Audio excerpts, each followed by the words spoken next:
What's up, everyone? How's it going? They let us get to Friday again. That means it's time for another episode of the Leaf podcast. As usual, this is a little bit different than the rest of the videos that I put out during the week. This is more conversational. This is more about articles that I find and just interesting things. So to start off, I found this article that linked back to another article from The Guardian, and it's about having underwater bases, essentially. Now, of course, there are tons of conspiracy theories and other things about secret underwater bases and all that kind of thing, but this seems to be more of a hotel or like a residential type of thing, and I do have some thoughts on it as usual, and I will get into those after we go through the article. So here in the article, they have what looks to be an AI render of what a residential living space underwater may look like. They're calling it a deep colony. And Deep is the name of the project or the company. So it says the project is designed to pave the way toward a sustainable human settlement beneath the surface of the sea. An anonymous investor is spending hundreds of millions of pounds to make the dream of a permanent underwater settlement a reality, and it all starts with a flooded quarry nestled in the British countryside. Currently, the project is based in Gloucestershire and aims to increase understanding of the ocean and its critical role for humanity.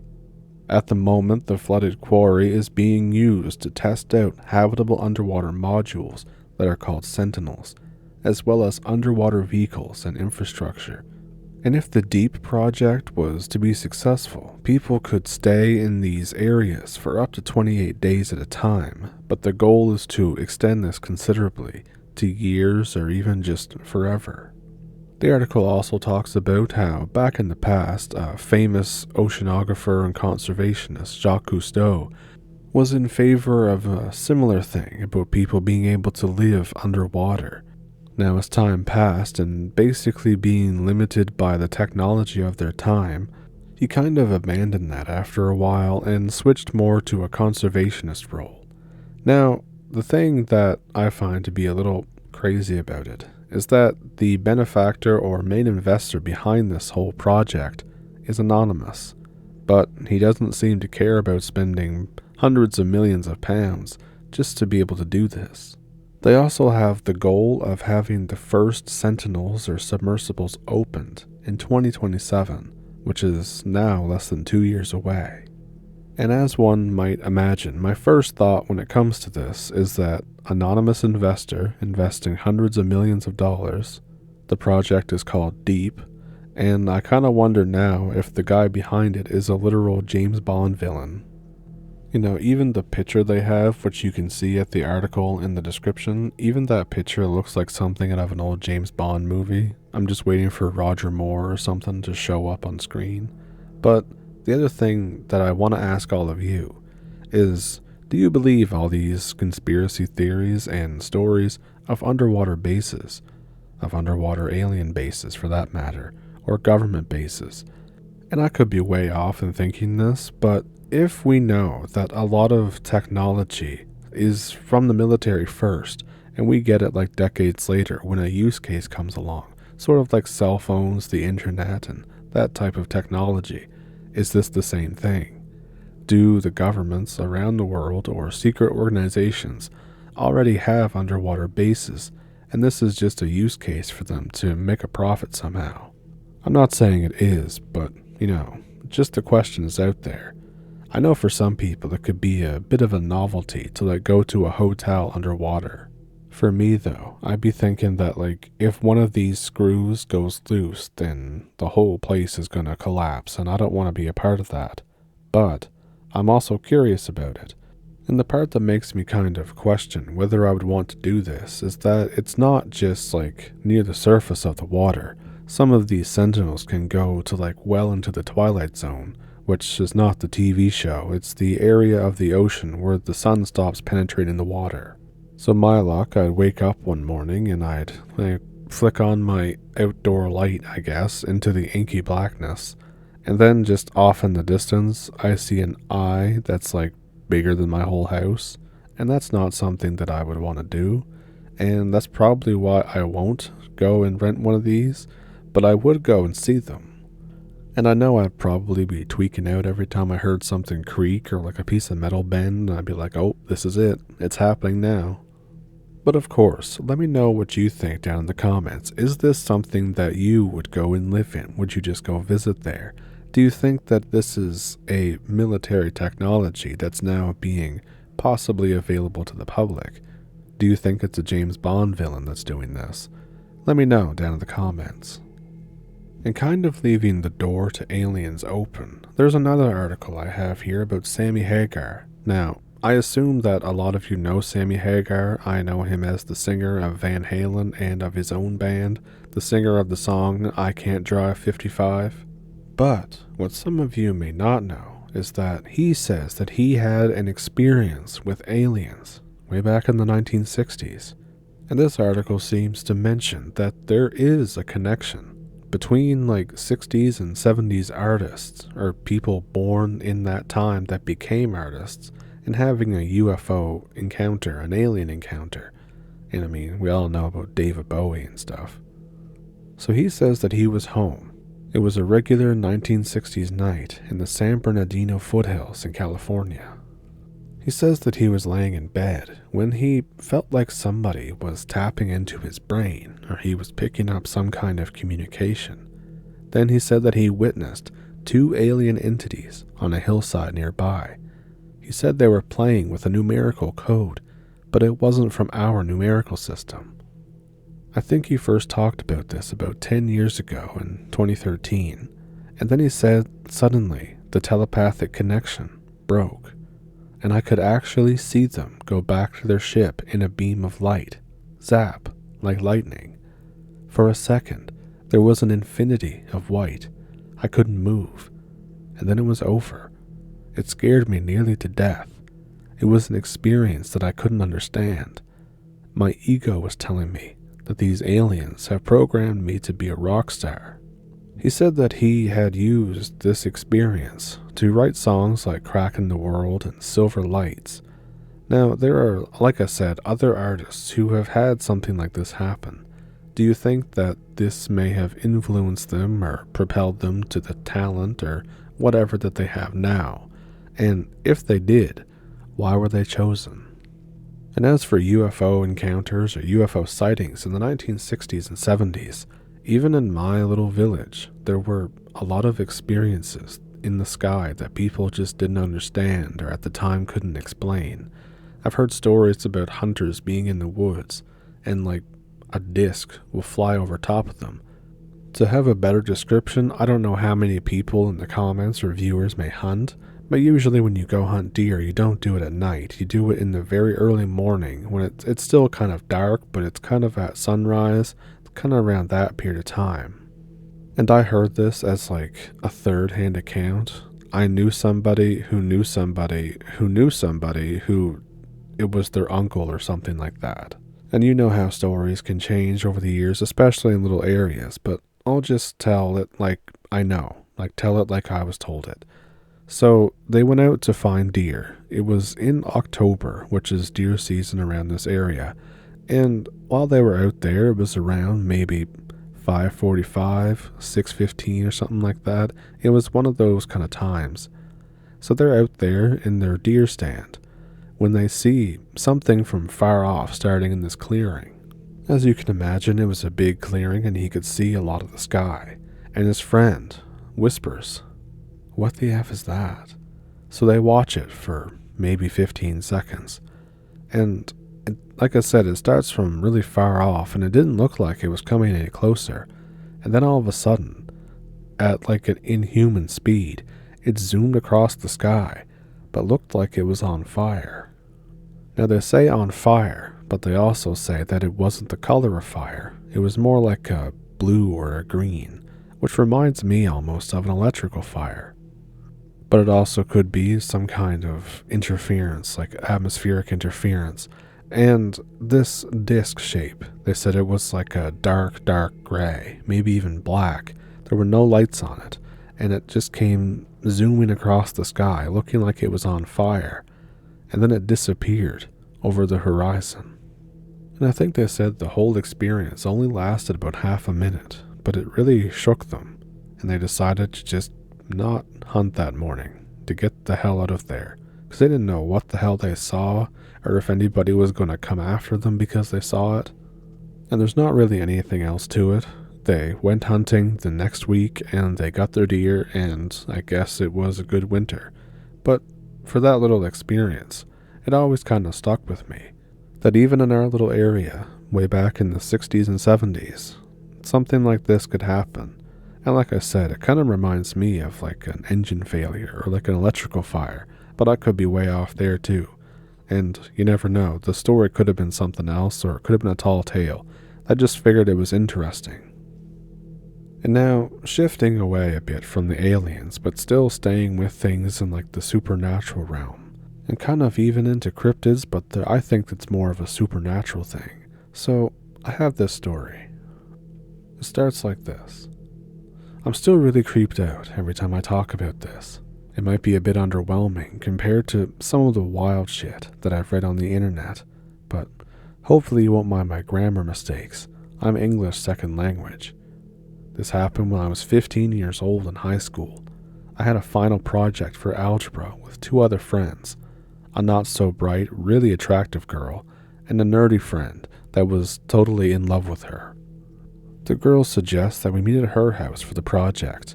We arrive. This place is absolutely huge. It's like a literal mansion. But something feels off, especially with the kind of furniture they had. It was all antiques, with huge porcelain saints greeting you as you open the door. We get guided into the kitchen to go prepare a sandwich. The place is, like I said, full of porcelain figures, but it's mostly farm animals the more I go into the house. I distinctly remember a porcelain rooster around the table. There's a glass sliding door that leads to the backyard. So we're eating something. The nerdy guy and I begin the project. The girl is busy with homework for a subject that she's redoing. After a while, I'm sitting waiting for the nerdy guy to finish some equations. I look to the backyard, and I notice something. I say, do you have any small kids here? She says no. I point to the glass door. A small hand is printed onto the crystal. Its size and height from the floor are like those of a 4-year-old. We're all weirded out, but we continue our homework. After about 45 minutes pass, I stand up to take a breather in the backyard. I notice something new. There is now an even smaller handprint next to the first one, closer to the floor, almost like a baby's. I call my friends. We're all spooked, because that shit definitely wasn't there before. We get into the mood for spooky stories. The girl tells us all kinds of weird stuff that's happened to her, especially in her house.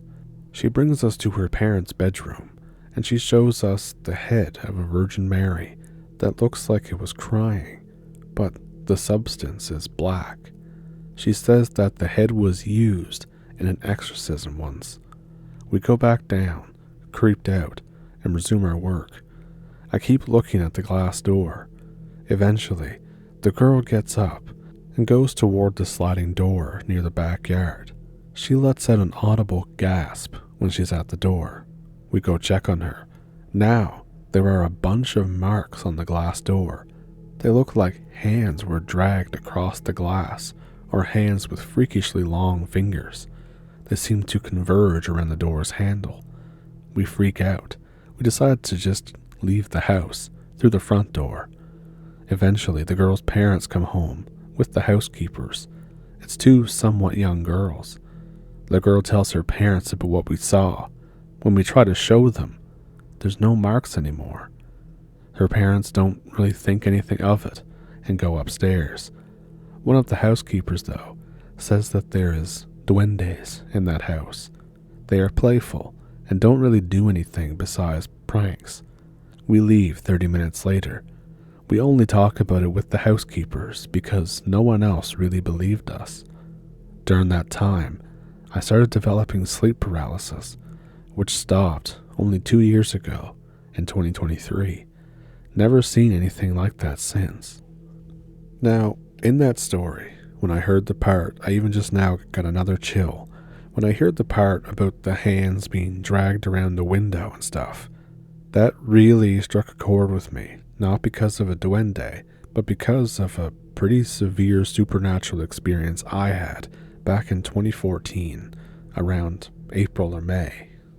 So, I used to live in the city, as I mentioned before. I've lived in a couple different cities, but this city was the one I was going to college in. And while I was living there, I lived in an apartment, and the whole building was kind of off, always off. Like, you could never put your finger on it, but there was always something weird going on. In fact, there was a time where I may or may not have been possessed or had a spirit attachment. I don't really know which one it was. I just know it was a very bizarre and weird time of my life. But this is after that. Same building and same apartment, but after that.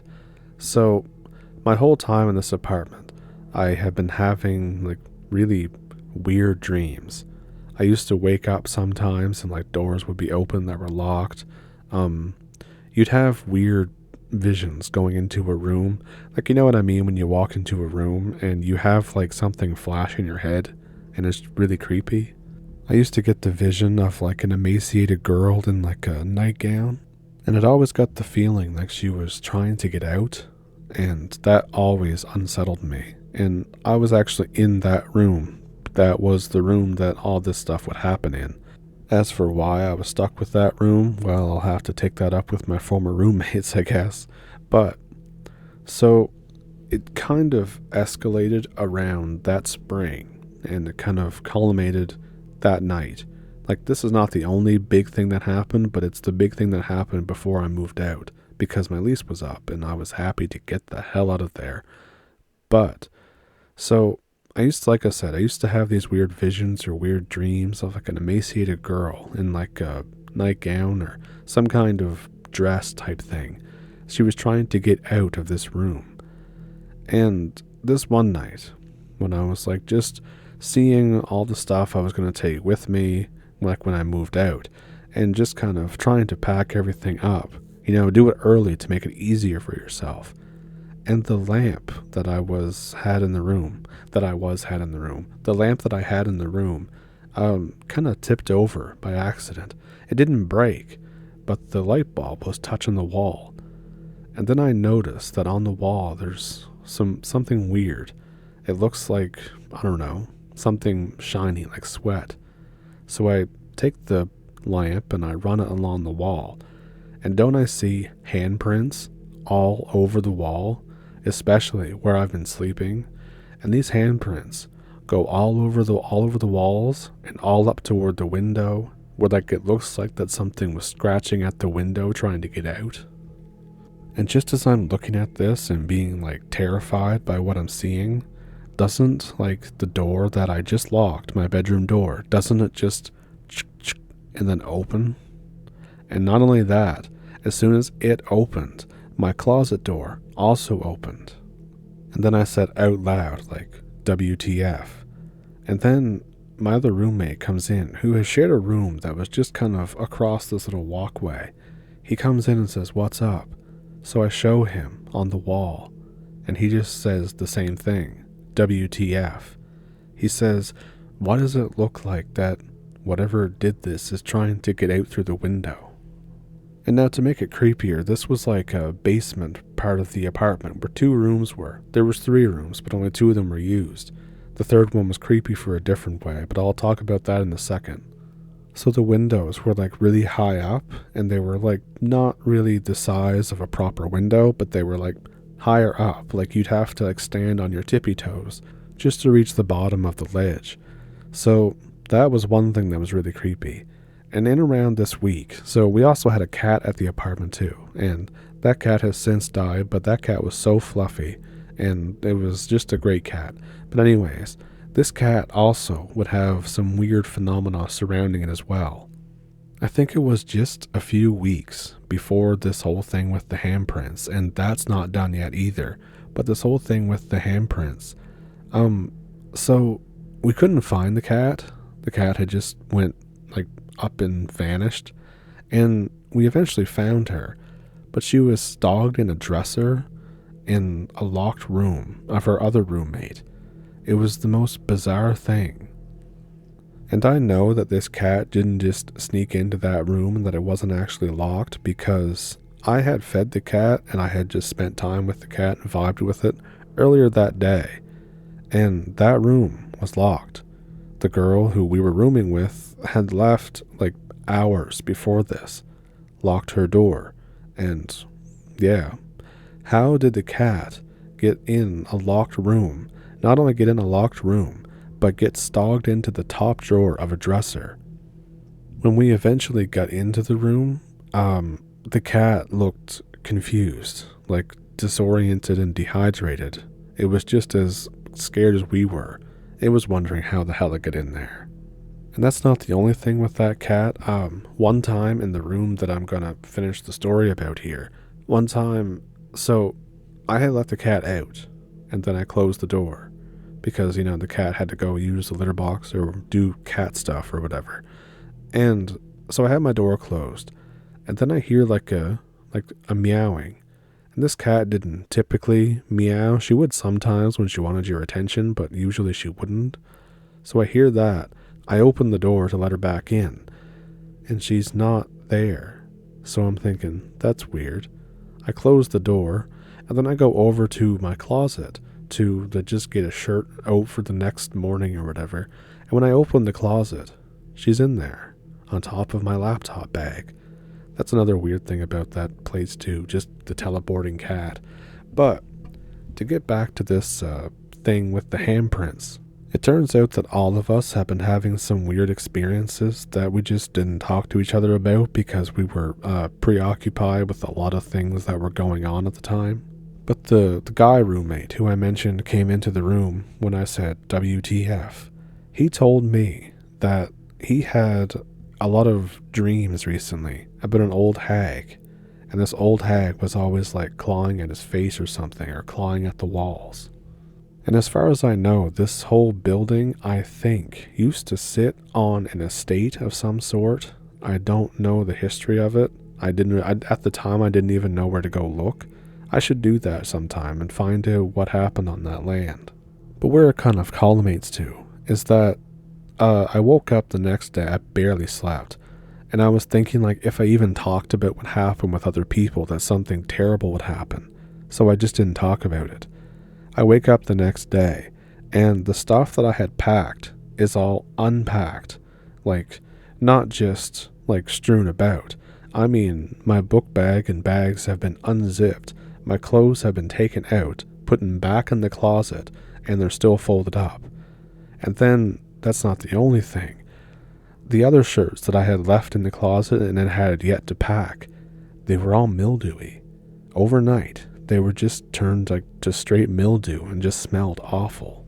I ended up having to get rid of all those clothes, which sucked because it was like a lot of dress clothes and interview clothes. And not only that, but the closet was now full of black mold. I did my best to clean everything out before I moved out there, but I don't know, that place was just really screwed up. And on my old phone from that time, if I could ever find it, I think it broke, but maybe I can still use the memory card. I think there are pictures of that room with the handprints. It's super weird, and they just appeared one night. And I know I've been rambling about it for a while now, but the whole thing was just really creepy to me.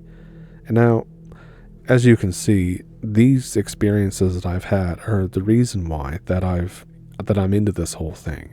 So I hope you enjoyed this episode of the podcast, and if you did, then please feel free to like and subscribe. If you would like to donate to the channel, there is a couple links in the description, a PayPal and a Patreon. And if you have a story of your own, I'd love to hear it. You can send it to the email in the description below, and I'll try to get back to you. And with that, I'll see you Sunday. I hope you enjoyed the video. Like I said, thank you for pulling up a stump. And I'll see you in the next one.